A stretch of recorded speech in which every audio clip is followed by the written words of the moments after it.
Hi, welcome back to Guessagaingaming. So today I'm going to be looking at a game called BRIGANDINE Legend of Runersia. It's a turn-based game. It is a game I bought in a PlayStation sale a while ago, but it wasn't cheap actually. It was about £15 and it's usually I think about 40.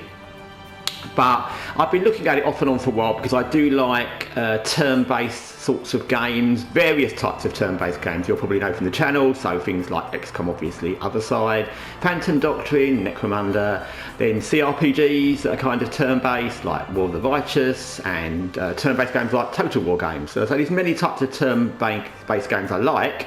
But if you play turn-based games, or any of the ones I've just mentioned, the different genres of turn-based and things like that, you'll know that it's very hard to find ones that you actually click with. There's many that you kind of get into a little bit and you don't quite gel with, many that there's something about them you don't like. Lots of turn-based-ish combat games seem to have, especially on Steam, they seem to have a kind of walking element to them.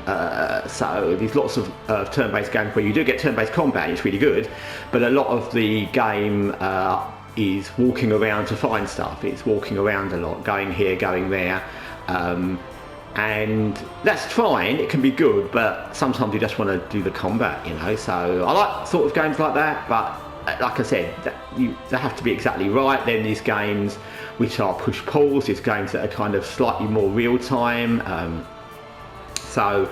Aliens Dark Descent is a kind of game like that. There's many different styles. Then there's these kind of XCOM games which I call extraction turn-based games, like Necromunda and Phantom Doctrine, Other Side, where you are placed in a situation where you do the turn-based combat, you come out of it to your base and there's no walking around. And I would say in general that's the kind I prefer. That's not to say that I haven't liked, I've been playing a lot of Rogue Trader, Warhammer Rogue Trader on Steam, and also Colony Wars, so Colony Ship, sorry. So yeah, I do play those other kinds of games and I enjoy them a lot, but I think if I had to pick one type for whatever mood I'm in, it's the kind of one where you just drop in and do the combat and come out again. So this looked like that. I like the art style, you can see there, it's very nice. All the voice acting is not in English, but that's fine because I don't mind that at all, and I'm used to Dynasty Wars from time, so that's all good. Yeah, so basically you're on this continent, you can see there is a continent, and these are the different cities, states or countries, whatever, that you can play as. You can just pick one. When you play the game more, you'll probably get to know which one you might prefer for various reasons. They start in different areas. That's always a thing in games like this. So that one's in the corner down there, and that one's up there. That one is... Then you might pick them by where they're based, and I'm sure they have different base stats when they start and things. They actually do. I can't remember what they all are, but anyway, let's just go with that one to start with. And you can see they do have different base stats. There it is. You've got 5 bases, 12 total Rune Knights. That's our mana reserve, which is what it is. And monsters are the units you use that are under control of your Rune Knights. So if you think of it like your Rune Knights are your leaders and your generals, and the monsters are the units that make up the army. So let's just go with this. We'll play it on normal. The AI is intelligent, which is probably more than I'm going to be. Yeah, we'll just go with that. Let's skip the guide. I have played this before to a certain point, not deeply into the game, but I decided that to make sense of a video, it's much better to start from the beginning, because I just thought it would be an easier way to do it. So there's going to tell you about where you are in your city, state or your country. We'll just skip that, you don't need to see that. And there is the map. So you get 2 phases in this. One is kind of like when you set up like what you want to do, and the next one is if you want to attack somebody. So we are the green. First thing, there's 2 things I noticed straight away. There's 3 things. One, this reminds me of a game which probably nobody knows called Dynasty Tactics, which was a PlayStation 2 game. And it's set in the Dynasty Warriors universe, but it was different because it was turn-based, and it had this kind of same setup where you had like cities which you were connected to by roads, and you had to just go bring your armies up and down roads. Actually, I really enjoyed that game. The turn-based tactics in that game were completely different to this, and actually they were really unique, and I've never seen that in any other game since. It was a game I played a lot, and there was a Dynasty Tactics 2, but anyway, that's a game I wish they continued with.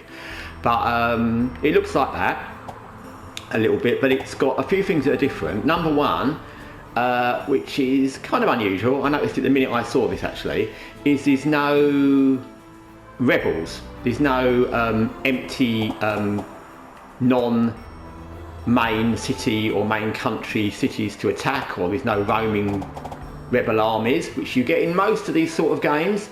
Usually you start in your own area, like this would be our own, or there, the green is our own country, and then the nearest ones would usually be rebel cities or empty, or there'd be wandering rebel armies, but there's none of that in this. So that makes it a bit more difficult, because usually it's nice to kind of hone your tactical abilities, hone your understanding of what your armies do, and maybe level up a bit on rebels. I think we all do that. It's something I used to do in Total War games, to like just kill some rebels, destroy the nearby states of rebels, take them over before you start fighting the main other empires. But you can't do that in this. The other thing that I would say about this is it looks very, I don't really like to say this, but it's my first impression, it's my second impression too, since this is the second playthrough, or second time I've started the game. It looks a bit cheap, is all I can say. Dynasty Tactics look slightly better than this, and that was a long time ago. It's got a very mobile-y kind of look to it, and that's not in a good way. Even the individual cities are just these similar things. I think they could have done something where each one looked like it was portraying a kind of different city look, or at least slightly different, but they all look the same. Even the enemy cities look the same.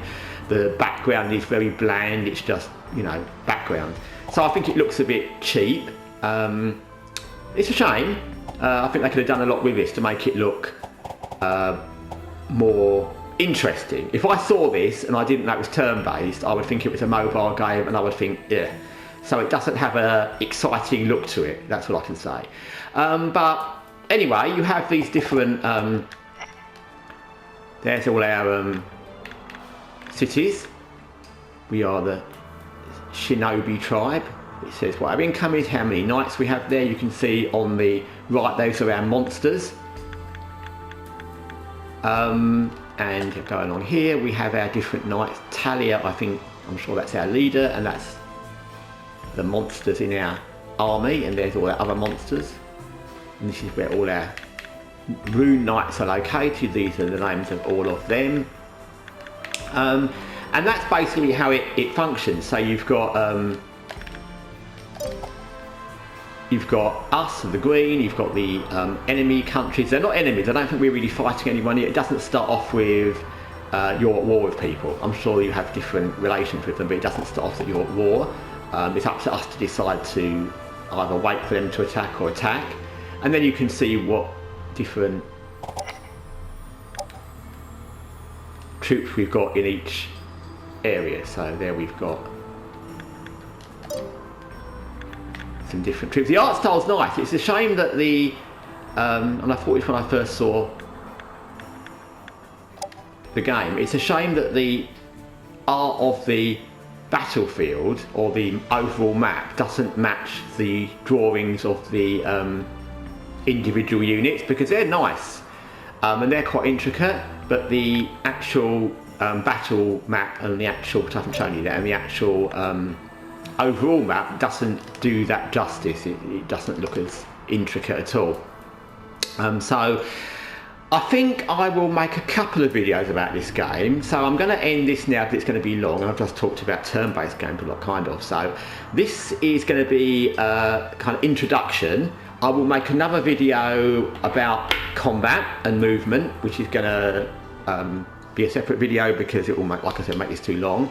And then I'll show you what combat's like and what the actual battle maps are like and what I think about that, and I'll probably give you an overall view of the game, of what I think of the game. It's not a game I intend to play more than once or twice on the channel, for reasons I'll go into in the next video I make about it, but it's a a game I thought it was worth showing on the channel, because I do a lot of turn-based games in my own time and on the channel. So anyway, thanks for watching Guessagaingaming, Brigadine, Legend of Runersia. Till next time, take care for now.